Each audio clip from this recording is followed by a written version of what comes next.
सुरुचि ने प्रवचन सुन सुन के प्रतिज्ञा ले ली थी कि अब वो कोई भी पाप नहीं करेगी, सबसे अच्छे से बात करेगी, किसी के साथ बुरा नहीं करेगी। बहू, ये मच्छर तेरे गाल पे कब से बैठा है? अरे काट लिया तो गाल गुलाब की तरह लाल कर देगा। बैठे रहने दो माँ जी, उसे आराम करना होगा। उसने मेरे गाल को अपना घर समझ लिया है, तो मैं उसे बेघर क्यों करूं? अरे ज्ञान की बारिश बाद में करना, अपने गाल का मच्छर हटा ले। मलेरिया हो गया तो तुझे आराम करना पड़ेगा। माँ जी, डेंगू मलेरिया तो सांसारिक बीमारियां हैं, हमें इनसे ऊपर ही तो उठना है ना। अरे बेटा, इनसे आदमी ऊपर ही उठ जाता है। क्या हुआ? काट लिया। अरे मैंने तो कहा ही था, मार देना था उसको।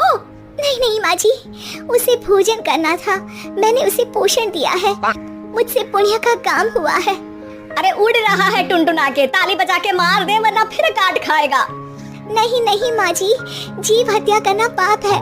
मैंने एक बार व्हाट्सएप पे एक उपदेश पढ़ा था, मच्छर आपको काटे ये उसका जुनून है, उसके बाद आप खुजाओ ये आपका सुकून है, लेकिन कभी मच्छर को मारना मत, क्योंकि उसकी रगों में आपका ही खून है। अरे तू और तेरा व्हाट्सएप का ज्ञान, भगवान बचाए।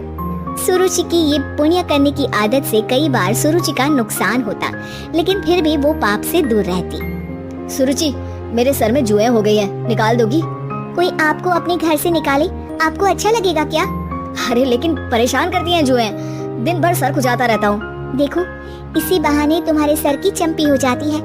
तुम्हें तो जुओं को थैंक यू कहना चाहिए। तभी बाहर से ससुर जी की आवाज आती है, बहू बहू। अभी आई बाबूजी। बेटा सुनो, ये देखो चाय में ना मक्खी तैर रही है, दूसरी चाय ले आओ जाओ। ला दूंगी, पर मक्खी मत हटाइएगा। अरे क्यों बेटा? मक्खी चाय का सेवन कर रही है, अच्छा थोड़ी ना लगेगा आप बीच में अडंगा डाल देंगी तो।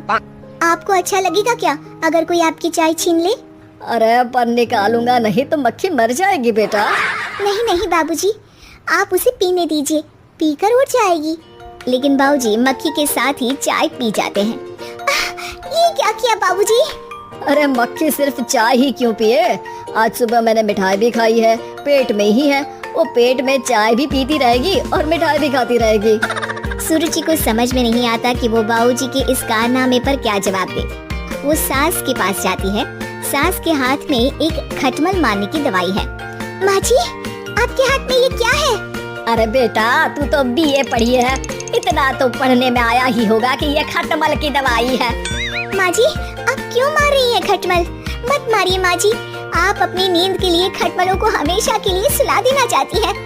अरे अब चुप भी हो जाओ देवी, पुरानी दवाई है, एक्सपायर हो गई है, फेंकने जा रही हूँ, नहीं मार रही हूँ खटमल। और वैसे भी खटमल से ज्यादा तो तूने हमारी नींद हराम कर रखी है। माँ जी, पुण्य करना चाहिए, आपको तो ज्यादा करना चाहिए, आपकी तो उम्र भी हो रही है। अरे उम्र से याद आया, बैंक में जाकर जन्म तारीख सही करवानी है, तैयार हो जा, कल स्कूटी चला के ले जाना मुझे।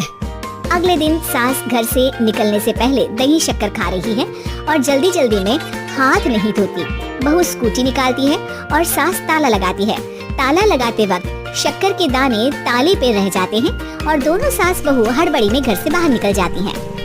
अच्छा हुआ कि तेरी स्कूटी में सेल्फ स्टार्ट है, वरना तू तो बोलती कि मैं किक नहीं मारूंगी, किक मार दी तो पाप लगेगा। माँ जी, इस तरह मजाक करना भी पाप होता है। दोनों सास बहू बैंक पहुँचती हैं। अभी लंच टाइम है, बाद में आना। अरे भाई साहब, सुन तो लो, करवाना क्या है? अरे जन्म तारीख बदलवानी है, कैसे बदलेगी? अब किसी और तारीख को पैदा हो जाओ। यही चुटकुला आप अपने मैनेजर को भी सुना पाओगे ना? वो भी हंस ले थोड़ा, अभी बुलाती हूँ। अरे रुकिए रुकिए, ये फॉर्म भरिए और आधार कार्ड दीजिए। अरे राम रे, आधार कार्ड तो भूल ही गई, उसके बिना तो नहीं होगा। अरे बहू जा, घर से जल्दी से मेरा बटुआ उठा ला, उसमें मेरे सारे कार्ड रखे हैं, जा जा जल्दी लेकर आ, वरना बैंक बंद हो जाएगा और कल मुझे अपनी बहन के यहाँ भी तो जाना है ना। जी माँ जी, अभी गई और अभी आई। अरे रुक, चाबी तो लेकर जा घर की। बहू जल्दी से घर पहुंचती है, लेकिन घर पहुंचते ही देखती है कि ताले पे बहुत सारी चींटियां हैं, जो माँ के ताला लगाते वक्त हाथ से ताले पे शक्कर छूट जाने के कारण आ गई थी। चींटियां हट जाओ, मुझे आधार कार्ड निकालना है। बहू चींटियों को हटाती नहीं है, उनसे मिन्नतें करने लगती है। सुनो, हट जाओगी तो और भी शक्कर के दाने खिलाऊंगी। अभी सास का काम बहुत जरूरी है, मेरी बात सुन लो, मान लो। मैंने तुमको हटाया तो पाप हो जाएगा। चींटियां कैसे सुरुचि की बातें सुनती जब घर में ही उसकी कोई नहीं सुनता था। शाम हो जाती है पर चींटियां हटती नहीं है। तभी सास वहाँ ऑटो से आ जाती है। अरे कहाँ रह गई तू? बैंक भी बंद हो गया। माँ जी, ताले पे चींटी। सास पूरा माजरा समझ जाती है और बहू से कहती है, एक बात बता, सोच के देख, अगर मुझे खून की बोतल चढ़ानी पड़ी और उस पर चींटी बैठी हो, तो बोतल से चींटियों को हटा के मुझे बचाएगी या चींटियों को वहीं बैठा रहने देगी? माँ जी, ऐसा होगा ही नहीं।